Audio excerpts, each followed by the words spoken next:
6 p.m. Assalamu alaikum. This is Radio Pakistan. The news read by Daman Zaman. The headlines. The Prime Minister, while addressing the Bulletin Road Forum in Beijing today, said Pakistan and China are going to sign the second phase of the free trade agreement to further bolster bilateral trade and economic relations. Addressing a luncheon in Beijing, Imran Khan said CPAC being a part of the Belt and Road Initiative has proved to be a blessing for Pakistan.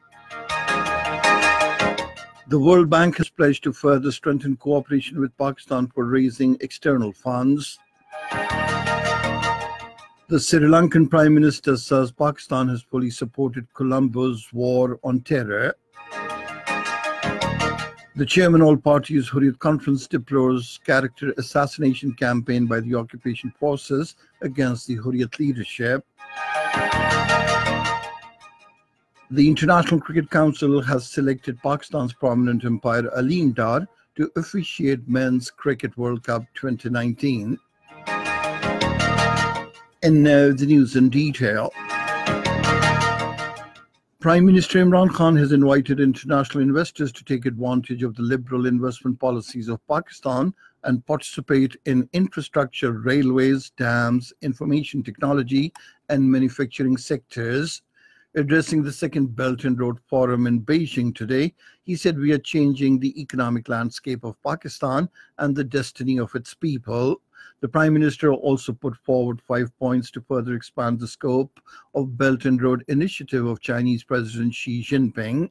The Prime Minister said both the countries are signing the second phase of the free trade agreement to further bolster trade and economic relations between them. He said we must undertake joint efforts to mitigate the adverse impact of climate change, establish Belt and Road Initiative tourism corridors to promote people-to-people and intercultural understanding, and anti-corruption office, poverty alleviation fund, and concerted efforts to further liberalize trade and investment flows, encouraging the private sector and businesses to collaborate in projects. Imran Khan said Gawada, once a small fishing village, is transforming rapidly into a commercial hub. Speaking at a luncheon hosted by China-Pakistan Friendship Association and International Cultural Communication Center in Beijing today, Prime Minister Imran Khan emphatically stated that Pakistani nation and the government fully support the multi-billion dollars China-Pakistan Economic Corridor project. Referring to the achievements made by China in poverty alleviation and science and technology, he said Pakistan also seeks Chinese cooperation in these two areas to move forward. The Prime Minister said CPAC being a part of the Belt and Road Initiative has proved to be a blessing for Pakistan, as it gave the country an opportunity to catch up with other nations.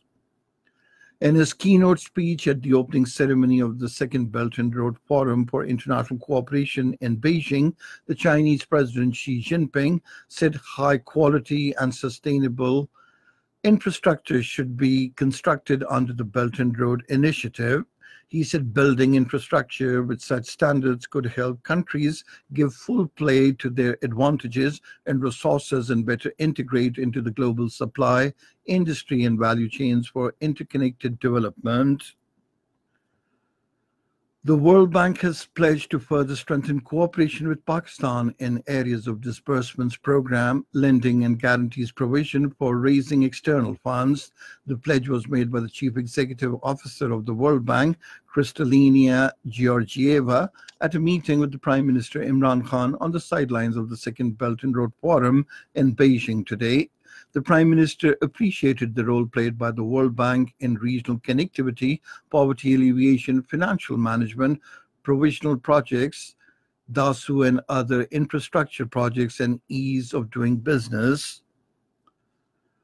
On the sidelines of the second Belt and Road Forum in Beijing, Prime Minister Imran Khan held a meeting with the Managing Director, International Monetary Fund, Christine Lagarde, and discussed matters of mutual interest.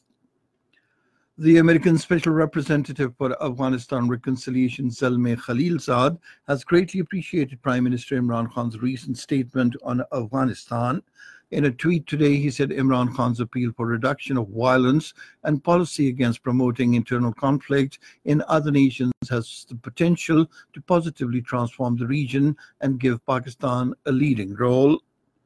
This is Radio Pakistan.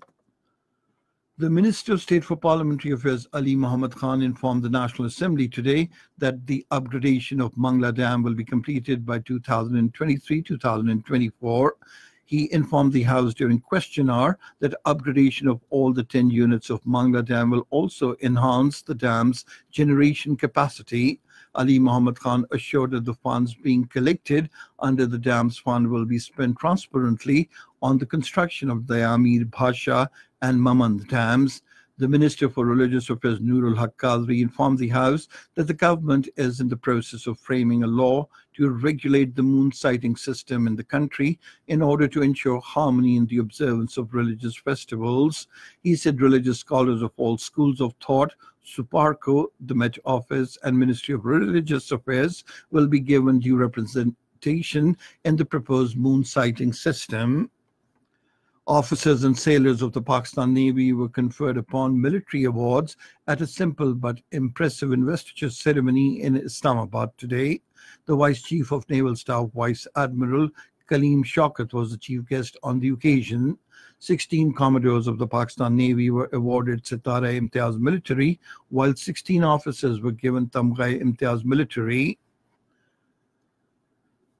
The Sri Lankan Prime Minister Ranil Wickremesinghe says Pakistan has fully supported Sri Lanka's war on terror. In an interview with the Hindustan Times, he said if necessary, his government will seek Pakistan's help to trace and eliminate the terrorists involved in the recent Easter terrorist attacks in his country.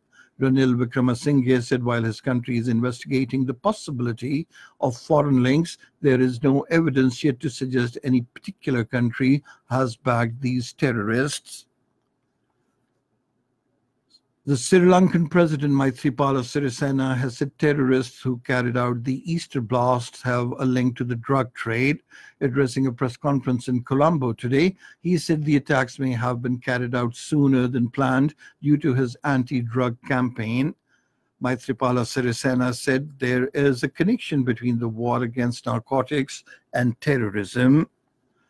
In occupied Kashmir, the All Parties Hurriyat Conference Chairman Sayyid Ali Gilani has deplored that the Indian rulers have launched a character assassination campaign against the Hurriyat leadership through their investigating agencies. Sayyid Ali Gilani, in a statement issued in Srinagar, strongly condemned the issuance of series of notices to the Hurriyat leadership and appealed to the world human rights bodies to send their teams to visit jails in India and occupied Kashmir and take stock of the miserable plight of the Kashmiri detainees. North Korean leader Kim Jong-un has said peace in the Korean peninsula would depend entirely on Washington. Speaking at the summit with the Russian President Vladimir Putin in Vladivostok, he accused the United States of acting in bad faith during the summit earlier this year with President Donald Trump. The International Cricket Council has selected Pakistan's prominent umpire Aleem Dar to officiate Men's Cricket World Cup 2019. The International Cricket Council announced a list of 22 officials that would perform duty at the World Cup beginning from the 30th of May in England and the Wales. And finally, the weather. Mainly hot and dry weather is likely to prevail in most parts of the country during the next 24 hours. However, rain thunderstorm with gusty winds is expected at a few places in Malakand Division and Gilgit-Baltistan. And that is the end of this news bulletin. For more news and analyses, log on to our website, radio.gov.pk, and you can also log on to the video streaming of our bulletins live on the link facebook.com/Radio Pakistan News Official.